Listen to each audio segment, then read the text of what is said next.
आज हम आपके सामने ऐसी पुस्तक लाए हैं, जिस पुस्तक के बारे में लोगों को पढ़ने का, जानने का, सुनने का हमेशा से दिल करता आया है। बचपन में दादी और नानियों के किस्सों में हम लोग इसे पाते हैं।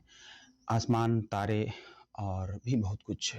और किताबों में भी अक्सर 9th, 10th, 12th के किताबों में भी आसमान के बारे में, ग्रह और उपग्रहों के बारे में हम लोग जानते हैं। यह एक ऐसा मुकाम है जिस मुकाम पर हर एक इंसान का जाने का दिल करता है।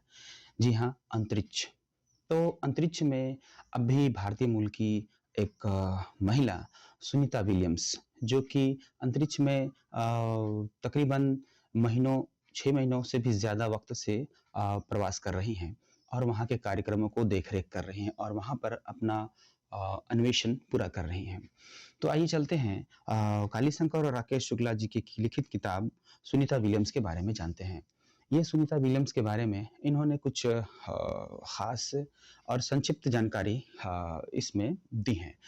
ऐसी किताब बहुत हैं, परंतु मुझे यह किताब हाथ लगी और जिसमें हमने जिसे आप ऑनलाइन से भी प्राप्त कर सकते हैं। इसमें लेखक ने लिखा कि इनकी शादी माइकल जे विलियम्स से हुई है तथा उन्हें कोई संतान नहीं है। उनका पसंदीदा शौक दौड़ना, तैराकी, साइकिल चलाना, विंडसर्फिंग, स्नोबोर्डिंग तथा धनुष चलाना है। तो इस प्रकार सुनीता विलियम्स के बारे में यह किताब बताता है कि आपको चुस्त दुरुस्त रहना होगा। ऐसे इन्होंने महासागर अटलांटिक महासागर में 9 दिन गुजारे। उसके बारे में किताब में जिक्र है कि वे नीमो 2 अंतरिक्ष से संबंधित मिशन को अंतरिक्ष यात्री सदस्य थी, जिसके अंतर्गत मई 2002 में उन्होंने 9 दिन पानी के अंदर एक्वेरियस हैबिटेट में रहना पड़ा। एक्वेरियस समुद्री प्रयोगशाला Florida keys national marine sanctuary में स्थित है तथा यह अटलांटिक महासागर में 60 फीट की गहराई में स्थित है। अपने इस अनुभव के प्रति विलियम्स बहुत उत्साहित हो जाती हैं। क्या अनुभव था? वो बताती हैं कि विलियम्स कहती हैं कि उन्होंने एक्वेरियस के प्रशिक्षण को बड़ी गंभीरता से लिया। मैं इस प्रोजेक्ट में औरों की तुलना में थोड़ा विलंब से पहुंची, लेकिन दूसरे ही दिन मैं इसे ठीक से समझ गई और यह कोई सिमुलेटर नहीं था जिसमें यदि कोई गलती हो जाए तो फटाक से दरवाजा खोलकर बाहर निकलो और घर चले जाओ। ऐसा ही कुछ अंतरिक्ष में भी इनके साथ समय बीत रहा है। सुनीता की अंतरिक्ष उड़ान से इनके माता-पिता काफी गौरवान्वित हैं। सुनीता के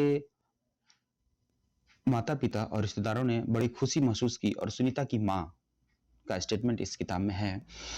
मोनी पांड्या ने अंतरिक्ष उड़ान के बाद कहा कि सुनीता की अगली हार्दिक इच्छा मंगल ग्रह पर जाने की होगी। तो इस प्रकार लेखक ने इसमें इस तरह की बातों को उकेरा है अपने शब्दों से।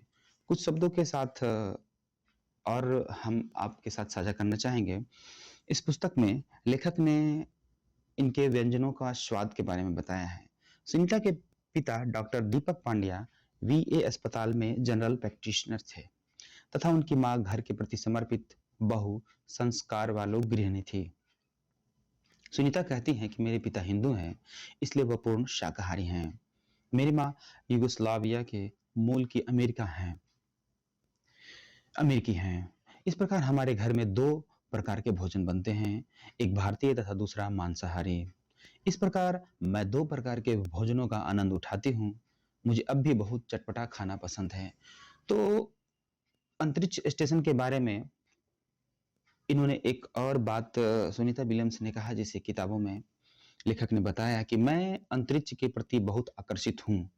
मेरे लिए अंतरिक्ष भौगोलिक सीमाओं से परे है। अंतरिक्ष सिर्फ अंतर्राष्ट्रीय स्टेशन नहीं है, यह मानवता का प्रतिनिधित्व करती है। यह न तो अमेरिकी है, न ही रूसी है, न ही जापानी, न ही भारतीय है। यह मानवता के द्वारा किया जाने वाला एक अन्वेषण है, एक प्रयोगशाला है, जो इस जात धर्मों से काफी ऊपर उठ के काम कर रहा है।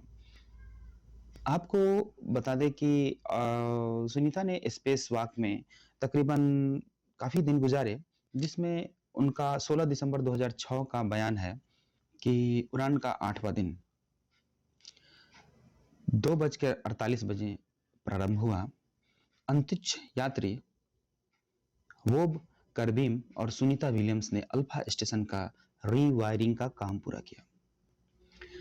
स्पेस वॉक 19:25 पर प्रारंभ हुई तथा यह सामान्य रूप से चली। फंसे हुए सौर एरे यानी कि सौर प्रणाली पर चलने वाली ये जो सिस्टम है उसको सौर एरे से बताया है कि ऊपर दोनों अंतरिक्ष यात्रियों ने कार्य किया। स्पेस वॉक की समाप्ति के बाद दोनों अंतरिक्ष यात्रियों ने क्वेस्ट एयरलॉक के द्वारा अल्फा स्टेशन के अंदर वापस आ गए। इसमें एक घटना घटी थी जिसमें उनके हाथ से एक कैमरा छूटकर अंतरिक्ष में कहीं उड़ गया था, जिसके बारे में वो हमेशा हर एक इंटरव्यू में जिक्र भी करेंगे और उसे हर एक प्रेस वार्ता में हर एक प्रेस रिपोर्टर उनसे शायद पूछे भी कि 16 दिसंबर 2006 को क्या घटना हुई थी, जिसे वह मुस्कुराते हुए बयान भी कर सकती है। 19 दिसंबर 2006 के उड़ान में बताया गया है कि उड़ान का यह 11वां दिन था जो 14:17 पर शुरुआत हुआ। 19 दिसंबर अस्थायी अंतरिक्ष यात्री दल 14 और STS-116 स्पेशल शटल की उड़ान के अंतरिक्ष यात्री दलों ने पहले एक साथ फोटो खिंचवाए। उसके बाद अल्फा अंतरिक्ष स्टेशन और स्पेस शटल डिस्कवरी के बीच के हैच को बंद किया। अनडॉकिंग की प्रक्रिया 22:10 पर पूरी हुई।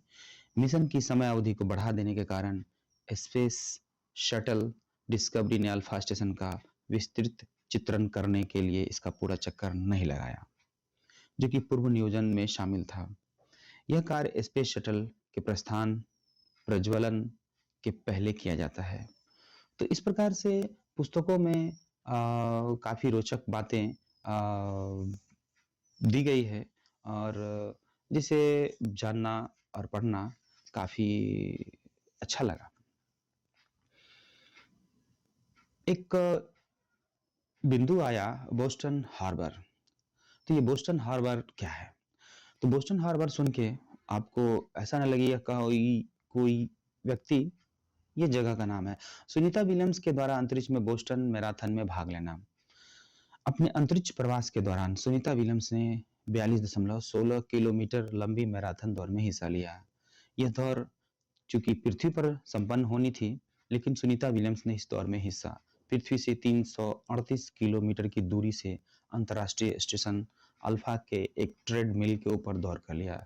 ट्रेडमिल जिसे हम लोग जिम में एक स्थायी जगह पर रख के उस पर दौड़ते उसे ट्रेडमिल बताते हैं। विलियम्स ने 16 अप्रैल 2007 को इस दौड़ में हिस्सा लिया। इस दौड़ का आयोजन बोस्टन एथलेटिक एसोसिएशन द्वारा किया गया। सुनीता की मां बोनी पांड्या कहती हैं कि वो अच्छी धावक है। यानी दौड़ में उन्होंने 11 वर्ष की उम्र में बोस्टन हार्बर में तैराकी की थी। बोस्टन हार्बर एक नदी भी है। सुनीता को विश्वास है कि उनकी इस मैराथन दौड़ से युवाओं और बच्चों को शारीरिक व्यायाम के प्रति प्रोत्साहन और प्रेरणा प्राप्त होगी। वे कहती हैं कि मैं बच्चों को शारीरिक फिटनेस के लिए इस बात के लिए प्रोत्साहित करती हूँ कि वे व्यायाम और अपने दैनिक जीवन का इसे अभिन्न अंग बनाएं। मैं समझती हूँ कि मैराथन दौड़ की भांति यह एक महान लक्ष्य जन जन तक इस संदेश को पहुंचाने में समर्थ होगा। अंतरिक्ष यात्रियों के लिए समान अस्तित्व घनत्व बनाए रखने के लिए नियमित अभ्यास करते रहना अति आवश्यक है। अंतरिक्ष के सूक्ष्म गुरुत्व में ये दोनों चीजें काफी प्रभावित हो जाती हैं, क्योंकि अंतरिक्ष के सूक्ष्म गुरुत्व में हमारे पैरों की मांसपेशियां और टांगे काम नहीं करती। बोस्टन मैराथन में भाग लेने के लिए सुनीता विलियम्स ने एक सप्ताह में 4 मरतबा अभ्यास किया, जिसमें 2 लंबी दौड़ें और 2 छोटी दौड़ें शामिल थी।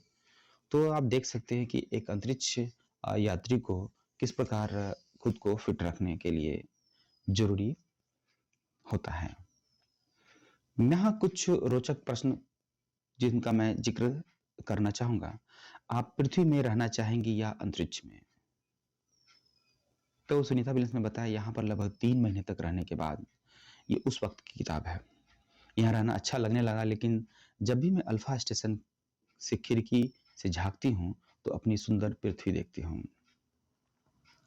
उसे देखकर मैं सोचने लगती हूँ कि अपने ग्रह पृथ्वी में जिस चीजों को मैंने नहीं देखा उन्हें देखूंगी, और इसलिए शीघ्र ही अपनी पृथ्वी की ओर भागने का मन करता है। यहाँ पर मैंने अपने परिवार को मिस भी किया। वहाँ जाना चाहती हूँ जहाँ वे सब है। इस प्रकार यहाँ पर होना अच्छा तो लगता है, लेकिन मैं अपनी पृथ्वी और प्यारी पृथ्वी पर रहना चाहूँगी। हाँ, एक रोचक प्रश्न है कि आपको वहाँ ऑक्सीजन कैसे प्राप्त होता है तथा इसे कैसे इकट्ठा करते हैं? एक स्पेस वॉक के लिए कितनी ऑक्सीजन की आवश्यकता होती है? तो उन्होंने बताया कि हम लोग के प्रयोग के लिए ऑक्सीजन स्पेस शटल और कार्गो अंतरिक्ष यान प्रोसेसर से यहाँ पहुँचाई जाती है।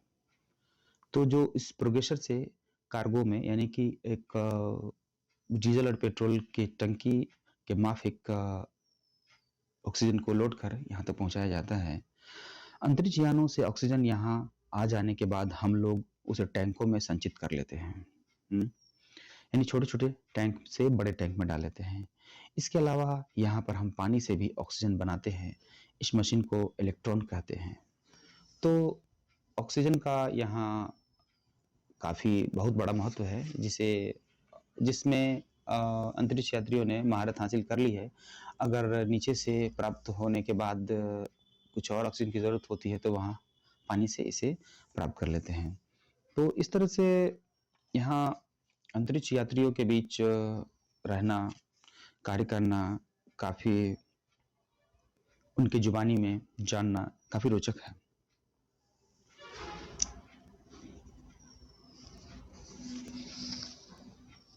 जब स्पेस में अंतरिक्ष यात्री काम करते हैं तो सुनीता विलियम्स की जुबानी अंतरिक्ष में जब बाहर कार्य होते हैं तो स्पेस शूट के अंदर का भाग बहुत गर्म हो जाता है।